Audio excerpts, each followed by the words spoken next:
All reading classes में आपका स्वागत है। आज मैं आप लोग के बीच फिजिक्स यानी भौतिकी का चैप्टर लेकर आया हूँ। क्लास 10th का फिजिक्स चैप्टर नंबर 1 पढ़ेंगे।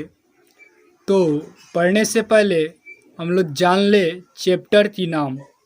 फर्स्ट चैप्टर है प्रकाश का परावर्तन। चैप्टर का नाम है प्रकाश का परावर्तन। तो सबसे पहले प्रकाश देखते हैं। मैं पहले वीडियो में भी बता चुका हूँ कि प्रकाश क्या होता है, तो मैं फिर से एक बार दोहरा देता हूँ। देखिए, प्रकाश किसी सहायता से हम वस्तुओं को देख सकते हैं। जिसकी सहायता से हम वस्तुओं को देख सकते हैं उसे प्रकाश कहते हैं। तो प्रकाश किसे कहते हैं? जिसकी सहायता से हम वस्तुओं को देख सकते हैं उसे प्रकाश कहते हैं। अब परावर्तन, प्रकाश किसी वस्तु से टकराकर वापस लौटने की घटना तो प्रकाश का परावर्तन कहते हैं।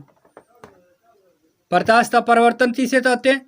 किसी वस्तु से टकराकर वापस लौटने की घटना को प्रकाश का परावर्तन कहते हैं। तो देखिए, इसमें क्या याद करना है?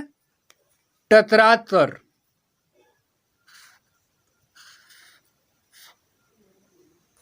टकराकर वापस लौटने की घटना।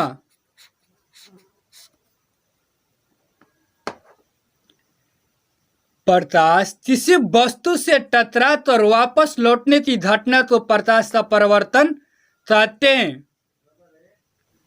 देखिए, अगला टॉपिक है प्रकाश की स्रोत। जिस वस्तु से प्रकाश निकलता है उसे प्रकाश का स्रोत कहते हैं। किसे कहते हैं? जिस वस्तु से प्रकाश निकलता है उसे प्रकाश स्रोत कहते हैं।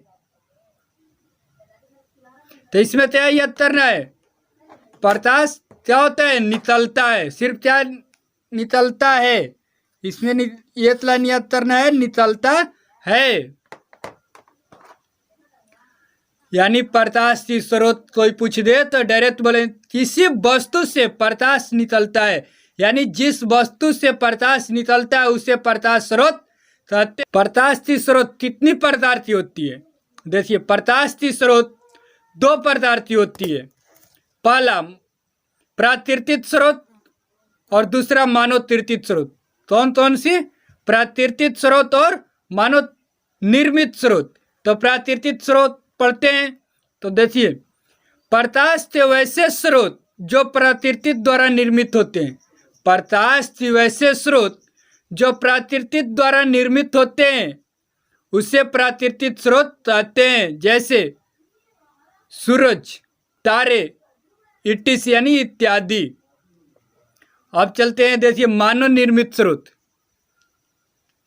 मानव निर्मित स्रोत जो मानव द्वारा निर्मित होते हैं, जो मानव द्वारा निर्मित होते हैं उसे मानव निर्मित स्रोत कहते हैं। जैसे लालटेन, बल्ब, मोमबत्ती, सौर ऊर्जा इत्यादि।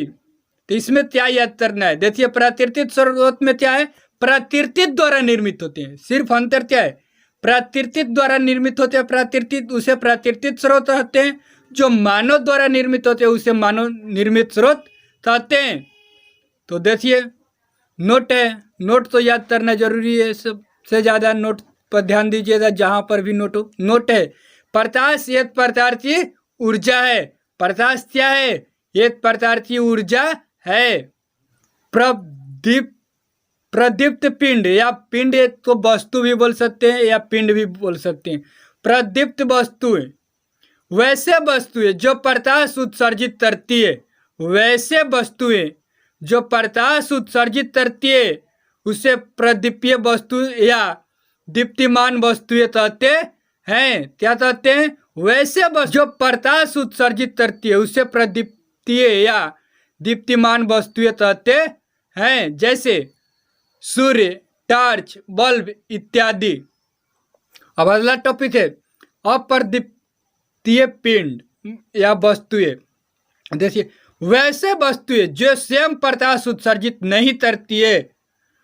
वैसे वस्तुएं जो स्वयं प्रकाश उत्सर्जित नहीं करती है उसे अप्रदीप्तीय पिंड या वस्तु कहते हैं।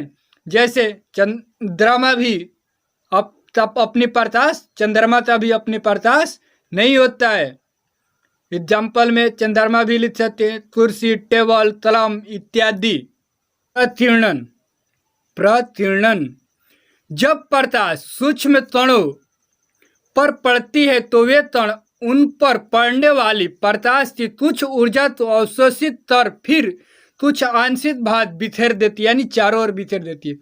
कोई भी प्रकाश किसी वस्तु पर पड़ता है या पड़ रहा है तो कुछ भाग क्या कर रहा है, अपने अंदर खींच लेता है और बचा हुआ भाग तो चारों तरफ बिखेर देता है।